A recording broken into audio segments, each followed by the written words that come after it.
근데 지금 보면 예. 그 PK도 마찬가지지 않습니까? 수도권 여론과 합세해 보면 대체로 윤석열 정부에 대한 긍정 평가가 굉장히 낮아요. 예. 그러니까 물론 수도권보다는 높은 편이지만 뭐 이따가 이제 갤럽 여론조사가 조만간 나오겠습니다만 그 내용을 보면 상당히 그 해볼 만한 거였고 이번엔 특히 야권 단일화를 하지 않았습니까? 민주당과 조국혁신당이. 그래서 신승 가능성이 매우 높다. 이런 전망이 우세했는데 결과를 까보니까 22%나 지더라. 그러니까 이걸 어떻게 해석을 해야 되냐는 거죠.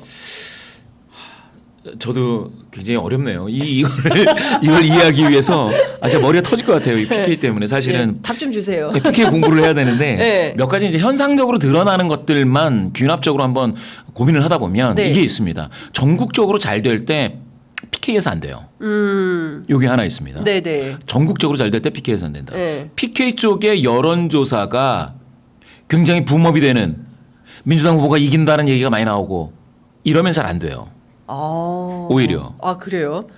그러니까 PK 민심이 예. 아주 묘한 게 있단 말입니다. 그거는 뭐냐면 네. 윤석열 싫다, 실망했다 예. 이렇게 이야기해도 그런데 민주당이 이거를 전국적인 흐름으로 PK에 접근하는 순간 여기 PK 계신 분들이 네. 뭔가 이게 막 뭐라 할까요? 배알이 꼴린다고 하나요? 막 이거 뭐야? 라고 이렇게 네. 탁 튀어나오는 듯한 그런 예. 느낌이 있어요. 지금 보십시오. 지금 옆곳에서는 김경지 후보가 이긴다는 조사가 나왔었어요. 네네네. 임박해서. 예. 5차 이내지만 5차 이내에서. 그런데 지금 그 격차가 너무 크니까 이게 여론조사들이 이게 과연 맞는 건가 이게?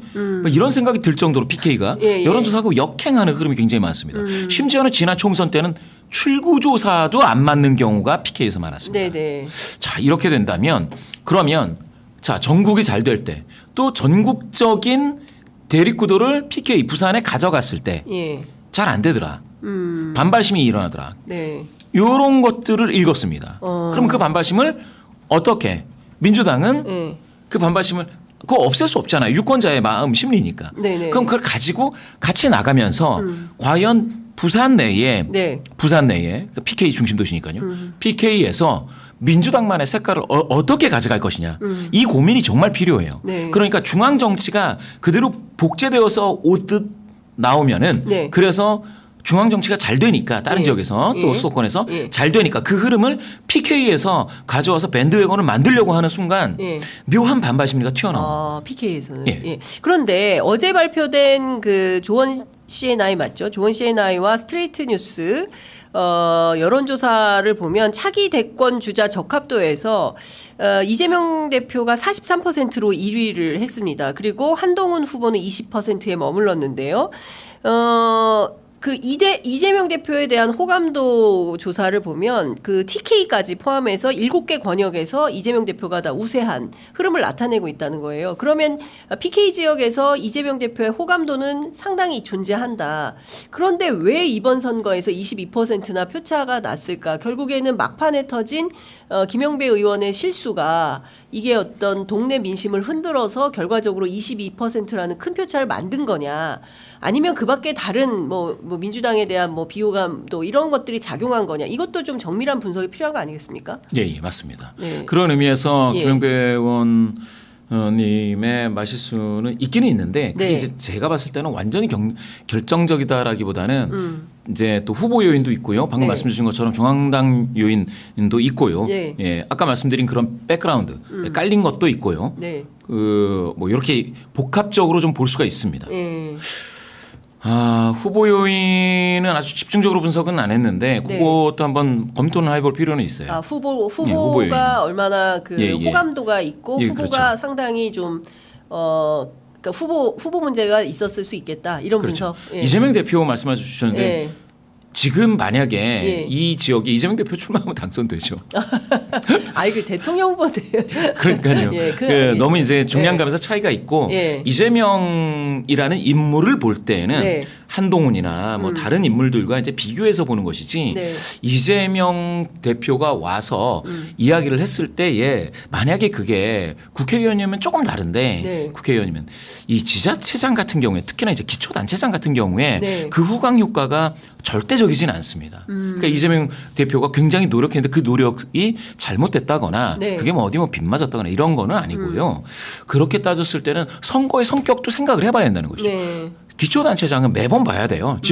지역민 입장에서는 유권자 입장에서는 아니 내가 매일 보는 사람이 될 수도 있고 네. 내가 매일 걸어다니는 이 골목길에 이거 횡단보도 놔주냐 안 놔주냐를 결정하는 사람일 수도 있습니다. 아, 구청장이. 구청장이. 예, 그렇죠. 그러다 보니까 예. 과연 그러한 생활 밀착형 정책을 얼마나 잘 추진할 사람인지도 또한 보게 됩니다. 아하. 이게 약간 달라요. 중앙 정치판하고 약간 다릅니다. 다르다. 예. 그러니까 중앙 정치판에서는 어쨌든 뭐 중요한 정책이라든가 노선이라든가 뭐 이런 것들이 굉장히 중요하지만 동네에서는 당장 우리 동네 앞에 뭐 신호등을 너 그렇죠. 놔줄 거냐 말 거냐 뭐 이런 등등의 아주 사소한 그 정책 그렇죠. 현안을 가지고 유권자들이 판단을 하게 되는 거다. 그랬을 때 이제 후보 요인이 등장하는 거고요. 네. 중앙당 요인은 이재명 대표에 대한 호감도는 꺼지지 않았죠. 아니 이거는 놀라운 일이에요. 검찰이 2년 구형, 3년 구형을 2번 때렸는데 네. 아니 전혀 변함이 없습니다. 그렇죠. 예. 그거는 재미있는 거예요. 예. 네. 제가 봤을 때 그거는 검찰이 앞으로 정치권에 대한 어떤 충격을 던지는 거 있지 않습니까? 예. 그 효과가 없다라는 걸 보여주는 거거든요. 지금. 그러니까 검찰이 그냥 검찰이 그러니까 지금 이재명 대표가 일주일에 뭐 몇 개의 재판을 예. 받고 있는데 그럼에도 불구하고 견고하다 이 흐름이 그렇죠. 상당히 지지율이 견고하게 이어지고 있다는 것은 검찰이 끊임없이 뭐 이른바 소위 이재명의 어떤 사법 리스크를 일으킨다 한들 정치의 어떤 대세 변화는 없겠다 이런 판단하신다는 거죠. 저는 그러니까 검찰을 통한 이게 이 영향, 네, 압박. 예, 이게 지금 효과가 없구나. 없구나. 여론에는 여론의 효과가 예. 없구나. 그런 의미에서 뭐 이재명 대표의 지금 현재로서는 네. 굳건한 영향력이 있기는 있는데 네. 이번 선거 바로 금정에 미치는 영향력은 다른 요인에 의해서 결정력이 더 클 수 있다. 이런 것들은 보셔야 되겠다. 알겠습니다. 자, 어쨌든 저희가 이제 지난 선거와 관련해서 이러저러한 평가를 좀 해보고 있는데요. 짧게 51분이라서 이제 9분 후에는 갤럽 조사가 나올 것 같아서 갤럽 조사를 좀 봐야 될 것 같고요. 호남에서는 진보당이 상당히 선전을 했습니다. 의외의 변수인데. 의외의 변수. 예, 사실은 초반부터 조국혁신당과 민주당의 어떤 격전으로 봤는데 막판에 나온 진보당의 등장으로 오히려 조국혁신당이 3위로 주저앉는 이런 상황이 발생이 된 겁니다. 그래서 저는 이 부분에서는 제가 말을 좀 아끼고 싶습니다만 네, 말씀을 아끼세요. 라고 말씀하시니까 네. 제가 생각했을 때는 조국혁신당이 네. 전략적으로 이제 호남에서의 교두보를 마련하는 데에 이번 재보선은 제가 실패라는 단어를 쓰기가 좀 그렇지만 예. 지금 실패인 것 같아요. 실패인 것 같다. 첫 번째, 예.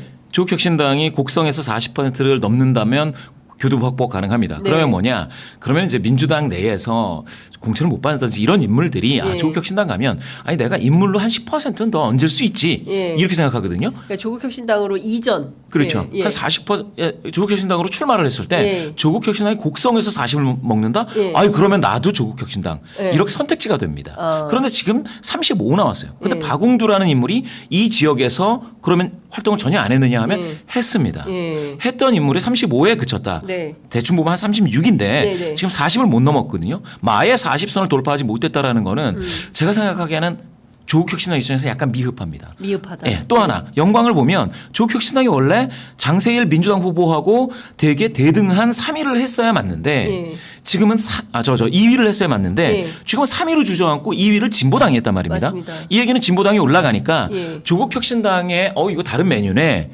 라고 생각을 해서 이거 청국장 좋아하다가 갑자기 미역국 등장하니까 이것은 뭐야 예. 이렇게 따지던 분들이 조국혁신당 쪽으로 눈길을 주던 분들이 어이구 진보당이 올라서네. 그러면 민주당 구해야지. 아하. 라고 해서 갔던 측면이 없지 않아 있습니다. 예. 여기 투표율이 전국 최고죠. 70%가 70% 넘었습니다. 넘었습니다. 영광이. 예. 그런데 예. 그러면은 조국혁신당을 지지했던 분들이 민주당으로 자기 집 찾아서 갔을 때에 네. 조국혁신당은 그러면 지금 기본 26.56이니까 25 정도에서 네. 머물렀다. 근데 25라는 수치는 전국적으로 봤을 때 유의미한 정당은 맞습니다. 그런데 당선을 보장하는 수치는 아닙니다. 네. 그러면 영광과 곡성 모두 다 조국혁신당은 지금 약간 다음 지방선거 때 호남을 교두보로 삼을 수 있느냐라는 판단을 전략적으로 다시 한번 재검토해볼 때가 됐다. 아하. 차라리 예. 만약에요. 예. 만약에 예. 단일화했지 않습니까? 금정에서. 맞아요. 예. 그러면 조국혁신당이 당력을 예. 모아서 예. 만약에 금정의 민주당 후보를 지지하는 캠페인을 한번 해봤으면 아. 그래서 지더라도 대등하게 졌으면 예. 이때는 조국혁신당에 대한 평가가 달라질 수도 있어요. 평가가. 예. 예.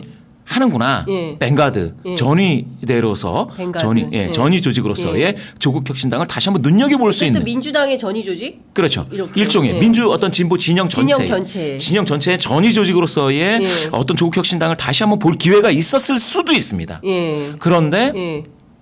아쉽게도 호남 교도 확보는 아직 미흡한 것 같고요. 네. 그리고 어떻게 보면은 영남의 중심 부산, PK의 중심 부산에서도 이 기여도를 따졌을 때 무엇이라 할지는 전 약간 궁금해집니다. 네.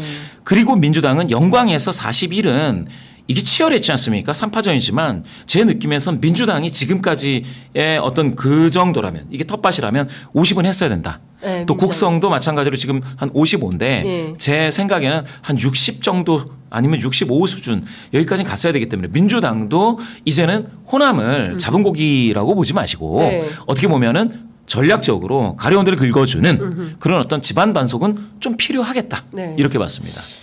굉장히 오늘 분석이 상당히 찰집니다. 예, 예. 제가 막 역시 전문가는 다르다라는 생각이 예. 좀 들었습니다.